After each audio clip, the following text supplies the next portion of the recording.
ग्राहक सेवा केन्द्र नाम ग्राहकों को चली ठकई। ग्राहकों दुर्बलतार लाभ उठाउछंती ग्राहक सेवा केन्द्र अधिकारी। बैंक सेवा नहीं उठिला प्रश्न। एभली घटना घटी उपांत अंचल मालकानगिरी जिला MV79 रो SBI रो एक ग्राहक सेवा केन्द्र ठारे।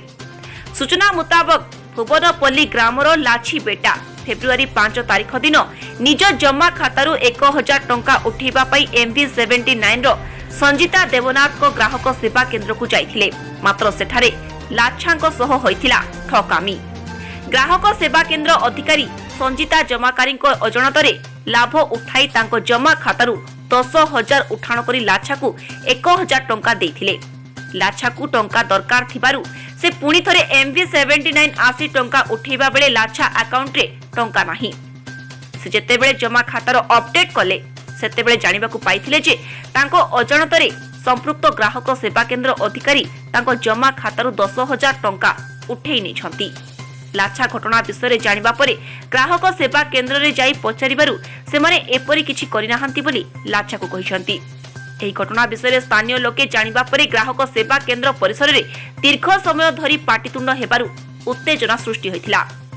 एही घटनाटी समस्तଙ୍କ नजरे आसीबा परे ग्राहक सेवा केन्द्रर अधिकारी दीपंकर देवनाथ क्षमा प्रार्थना करिबा सह संपृक्त व्यक्ति को समस्त अर्थ फेराई दिथिले। एही घटना को नै स्थानीय अंचल रे चर्चार विषय पलटिछि। किपरि भाबे एक निरीह आदिवासी व्यक्ति को ठकेई करिथिले ताहार नग्न चित्र देखिबाकू मिलिछि एठारे। तेबे एठारे प्रश्न उठुछि ग्राहक सेवा केन्द्र लोकक सुविधा पाई ना लोकन को ठकीबा पाई। आगामी दिन में एहिभली किछि ठकामीर शिकार न हुअन्तु सेथिप्रति उच्च कर्तृपक्ष तदंत करी कार्यानुष्ठान पाई दाबी होइछि। उक्त ग्राहक सेवा केन्द्र प्रति कौनसी कार्यानुष्ठान नेबा आवश्यक बोली साधारण रे दाबी होइछि।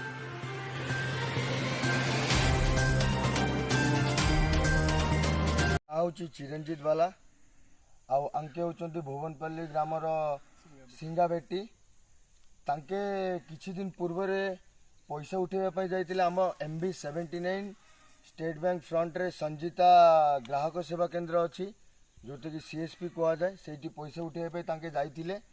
ले प्रथमे जतबेले पैसा उठेबा पई जाइतिले तांको 1000 टंका दरकार थिला। तांके 1000 मागिले किंतु CSP वाला 10,000 उठेले। उठेकी आंको 1000 टंका देले आउ बाकी पैसा किसी देई ना तांके जमार जानी नथिले जे 10,000 तांको अकाउंट रे उठीची बोली।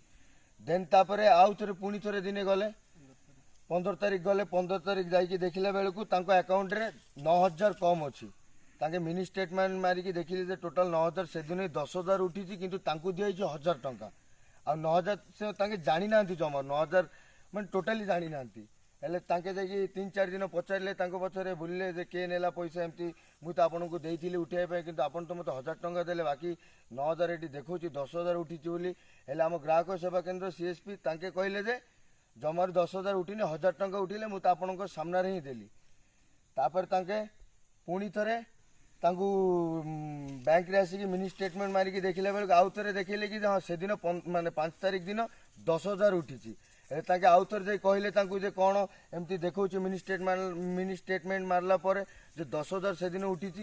हेले तांके से कथा मानु नांती किछि नै तांके खाली गोटे कथा कहउछन जे मु 1,000 टंका उठेची बाकी तो उठेइनी जमारू।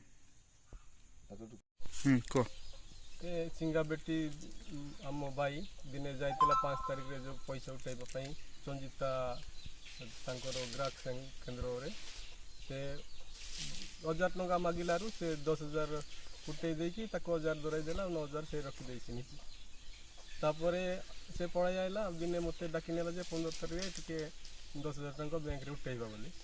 आ मु डाकी नेली से जे दिन बैंक बंद थिलारू मु सेमती ग्राहक केन्द्र आ गोटे ग्राहक केन्द्र रे उठेली सेते बेर से कहि देला जे तुमर टंका एते अछि बोली माने 47,000 आ 9,000 सेतिरे नाही नोती बारू से ताको चेक करबा पई कहलु से कहि देला जे अमुक दिन तुमे 10,000 उठिस।